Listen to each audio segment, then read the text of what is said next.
ಇದಕ್ಕೆ ನಾನು ಹಸಿ ಗೊಜ್ಜು ಮಾಡ್ತೀನಿ ಫ್ರೆಂಡ್ಸ್. ಹಾಗಾಗಿ ಅಲ್ಲಿ ಒಂದು 1/4 ಸ್ಪೂನಷ್ಟು ಕಡಿಮೆ ಪ್ರಮಾಣದಲ್ಲಿ ಮಾಡ್ತೀನಿ. ಹಾಗಾಗಿ 1/4 ಸ್ಪೂನು ಮೆಣಸಿನಕಾಳನ್ನು ಹಾಕ್ಕೊಂಡಿದ್ದೀನಿ. ನಂತರ ಒಂದು 1/4 ಸ್ಪೂನಷ್ಟು ನೋಡಿ ಜೀರಿಗೆ, ಇಷ್ಟು ಸಾಕು, ಇಷ್ಟು ಹಾಕೋತೀನಿ. ಕಡಿಮೆ ಪ್ರಮಾಣದಲ್ಲಿ ಮಾಡೋದ್ರಿಂದ ಅಷ್ಟೇ ಸಾಕು. ಈಗ ಇದನ್ನು ನಾನು ಚೆನ್ನಾಗಿ ಪುಡಿ ಮಾಡ್ಕೊತೀನಿ. ತುಂಬ ನೈಸ್ ಆಗೋದೇನು ಬೇಡ, ಸ್ವಲ್ಪ ತರಿಯಾಗೇ ಇರಬೇಕು, ತರಿ ಥರ. ಹಾಗೆ ನೋಡಿ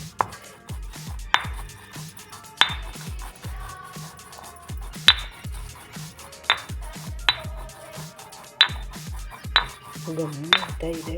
ಈ ಥರನೇ ಜಜ್ಕೊಳ್ಳಿ, ಚೆನ್ನಾಗಿರುತ್ತೆ. ಹಿಂಗೆ ಮಿಕ್ಸಿಲಿ ಮಾಡೋದಕ್ಕಿಂತ ಕಲ್ಲಲ್ಲಿ ಹಿಂಗೆ ಹರ್ಕೊಂಡ್ರೆ ಒಳ್ಳೆ ಸ್ಮೆಲ್ಲು ಮತ್ತು ಚೆನ್ನಾಗಿರುತ್ತೆ ಟೇಸ್ಟಿಯಾಗಿ.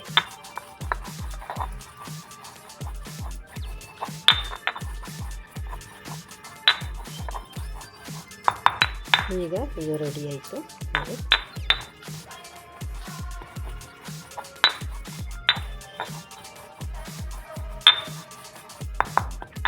ಈಗ ಸಾಕು ಫ್ರೆಂಡ್ಸ್, ಇದು ರೆಡಿಯಾಗಿದೆ. ಈಗ ಈ ಪುಡಿ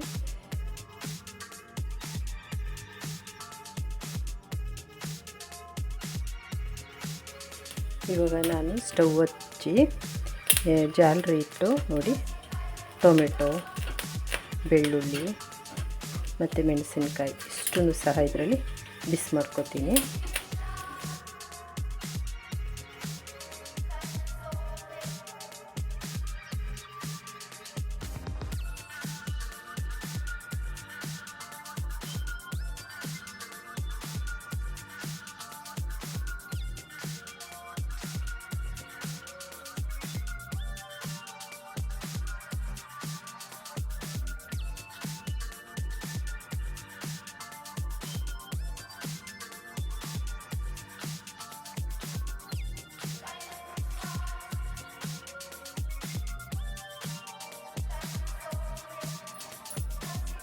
ಇವಾಗ ಈ ಟೊಮೆಟೊದು ಸಿಪ್ಪೆನ ತೆಗೆದು ಬಿಡಬೇಕು. ನೋಡಿ ಸುಲಭವಾಗಿ ಬಂದ್ಬಿಡುತ್ತೆ ಇದು.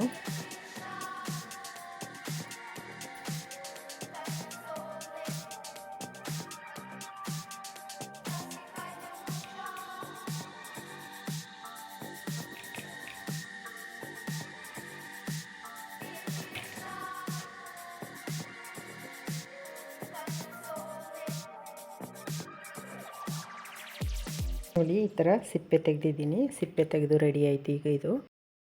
ಇವಾಗ ನೋಡಿ ಈ ಪುಡಿ ಒಳಗಡೆ ನೋಡಿ ಮೆಣಸು, ಜೀರಿಗೆ ಜಜ್ಕೊಂಡಿದ್ದೀನಿ. ಅದಕ್ಕೆ ನೋಡಿ ಇಷ್ಟಪ್ಪ ಒಂದು ಅವರೆಕಾಳಿಗಿಂತ ಸಣ್ಣ ಹುಣಸೆಹಣ್ಣು ಸೇರಿಸ್ತಾ ಇದ್ದೀನಿ. ಮತ್ತು ಸುಟ್ಕೊಂಡಿರುವಂತಹ ಮೆಣಸಿನ್ಕಾಯಿ ಸೇರಿಸ್ತಾ ಇದ್ದೀನಿ. ಮತ್ತು ಸುಟ್ಕೊಂಡಿರುವಂತಹ ಬೆಳ್ಳುಳ್ಳಿ ಸೇರಿಸ್ತಾ ಇದ್ದೀನಿ. ಇದಿಷ್ಟು ಹಿಂಗೆ ಜಜ್ಕೊತೀನಿ. ಒಂದು ವೇಳೆ ನೀವು ಕೈಯಲ್ಲೇ ಚೆನ್ನಾಗಿ ಕಿವುಚ್ತೀನಿ ಅನ್ನೋರಾದರೆ ಕೈಯಲ್ಲೇ ಚೆನ್ನಾಗಿ ಕಿವುಚಿ, ಚೆನ್ನಾಗಿರುತ್ತೆ. ಅದು ಕೈಯಲ್ಲಿ ಆಗಲ್ಲ, ಅಷ್ಟೊಂದು ಕರೆಕ್ಟಾಗಿ ಅದನ್ನು ಮಿಶ್ರಣ ಮಾಡೋಕ್ಕಾಗಲ್ಲ ಅನ್ನೋರು ಈ ಥರ ಮಾಡ್ಕೊಬಿಡಿ, ಚೆನ್ನಾಗಿರುತ್ತೆ ಇದನ್ನು.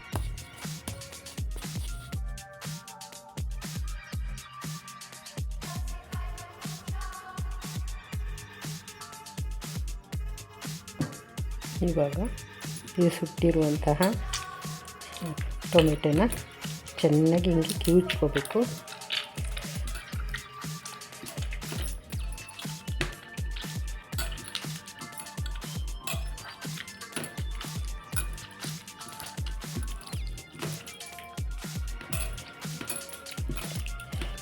ಹಿಂಗೆಲ್ಲ ಮಿಶ್ರಣ ಆಗಬೇಕಿದು. ಇದಕ್ಕೆ ನಾನು ಇಷ್ಟೊತ್ತು ಅರ್ದುಕೊಂಡಿರುವಂತಹ ಖಾರನ ಮಿಕ್ಸ್ ಮಾಡ್ತೀನಿ.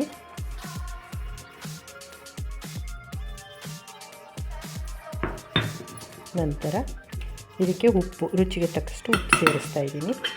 ನಂತರ ಇದಕ್ಕೆ ಸಣ್ಣಕ್ಕೆ ಕಟ್ ಮಾಡ್ಕೊಂಡಿರುವಂತಹ ಈರುಳ್ಳಿನ ಸೇರಿಸ್ತಾ ಇದ್ದೀನಿ. ಈರುಳ್ಳಿ ನಿಮಗೆ ಎಷ್ಟು ಬೇಕು ಅಷ್ಟನ್ನು ಸೇರಿಸಿ ನಂತರ ಸ್ವಲ್ಪ ಸಾಂಬಾರು ಸೊಪ್ಪು ಹಾಕ್ತಾಯಿದ್ದೀನಿ. ಇವಾಗ ಇದಿಷ್ಟನ್ನು ಚೆನ್ನಾಗಿ ಮಿಕ್ಸ್ ಮಾಡ್ತೀನಿ.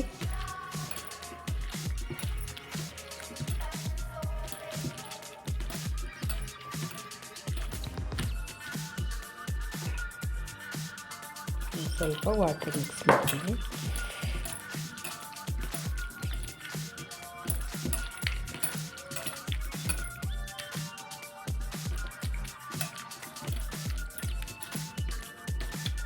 ವಾವ್, ಸೂಪರಾಗಿದೆ ಫ್ರೆಂಡ್ಸ್. ಒಳ್ಳೆ ಗುಡ್ ಸ್ಮೆಲ್ ಬರ್ತಾಯಿದೆ. ಇದಕ್ಕೆ ನೀವು ಸಾಸಿವೆ, ಎಣ್ಣೆ, ಜೀರಿಗೆ, ಕರಿಬೇವು ಇವೆಲ್ಲವನ್ನು ಸಹ ಹಾಕಿ ಒಗ್ಗರಣೆ ಕೊಟ್ಕೋಬೋದು, ಚೆನ್ನಾಗಿರುತ್ತೆ. ಇವಾಗ ಇದು ರೆಡಿ ಆಯಿತು.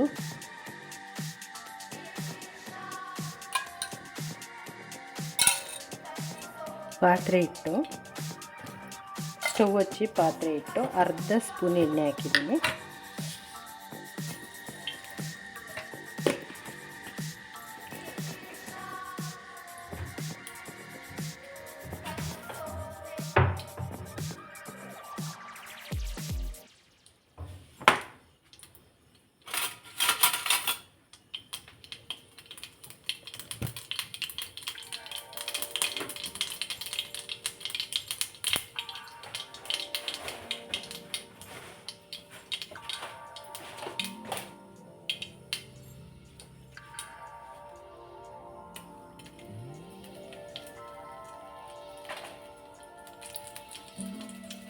ಇದಿಷ್ಟು ಸಾಕು.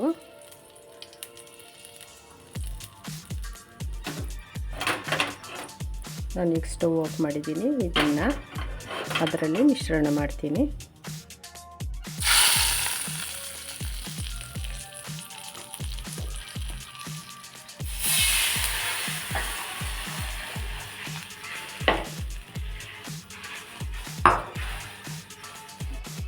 ನೋಡಿ ಫ್ರೆಂಡ್ಸ್, ಇವಾಗ ಹಸಿ ಗೊಜ್ಜು ರೆಡಿ ಆಯಿತು. ಸೂಪರಾಗಿರುತ್ತೆ ಫ್ರೆಂಡ್ಸ್. ಹಸಿ ಗೊಜ್ಜು ರೆಡಿ ಆಯಿತು. ಇದನ್ನು ಅನ್ನಕ್ಕೆ ಹಾಕೊಂಡು ತಿಂದರೆ ಸೂಪರಾಗಿರುತ್ತೆ. ಮತ್ತು ಇದು ಜ್ವರ ಎಲ್ಲ ಬಂದಾಗ, ಒಳ್ಳೆ ಊಟ ಸೇರ್ತಿದ್ದಾಗ ಈ ಗೊಜ್ಜನ್ನು ಮಾಡ್ಕೊಂಡು ತಿಂದರೆ ಚೆನ್ನಾಗಿ ಹಿಡಿಸುತ್ತೆ ಊಟ. ಒಂದ್ಸರಿ ನೀವು ಟ್ರೈ ಮಾಡಿ, ಮಾಡ್ಕೊಂಡು ತಿನ್ನಿ ಫ್ರೆಂಡ್ಸ್, ಸೂಪರಾಗಿರುತ್ತೆ. ಮತ್ತು ಇದು ನೆಗ್ಲೆಕ್ಟ್ ಮಾಡಬೇಡಿ. ಇದೇನು ಕಡಿಮೆ ಇದರಲ್ಲಿ ಮಾಡೋರೆ ಚೆನ್ನಾಗಿರೋದಿಲ್ಲ ಅಂತ, ಚೆನ್ನಾಗಿ ಊಟ ಸೇರಿಸುತ್ತೆ ಇದು. ಮತ್ತು ಹೆಲ್ತಿಯಾಗೂ ಸಹ ಇರ್ಬೋದು, ಆರೋಗ್ಯಕರ. ಹಾಗೆ ಫ್ರೆಂಡ್ಸ್ ಮರೆಯದೆ ಲೈಕ್ ಮಾಡಿ, ಶೇರ್ ಮಾಡಿ, ಕಮೆಂಟ್ಸ್ ಮಾಡಿ, ಸಪೋರ್ಟ್ ಮಾಡಿ, ಸಬ್ಸ್ಕ್ರೈಬ್ ಮಾಡಿ ಫ್ರೆಂಡ್ಸ್.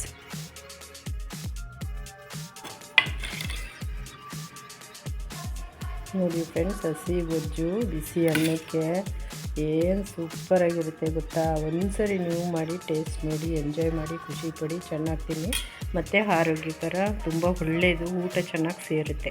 ಹಾಗೆ ಫ್ರೆಂಡ್ಸ್ ಮರೆಯದೆ ಲೈಕ್ ಮಾಡಿ, ಶೇರ್ ಮಾಡಿ, ಸಪೋರ್ಟ್ ಮಾಡಿ, ಕಮೆಂಟ್ಸ್ ಮಾಡಿ, ಸಬ್ಸ್ಕ್ರೈಬ್ ಮಾಡೋದನ್ನು ಮರೆಯಬೇಡಿ ಪ್ಲೀಸ್ ಫ್ರೆಂಡ್ಸ್.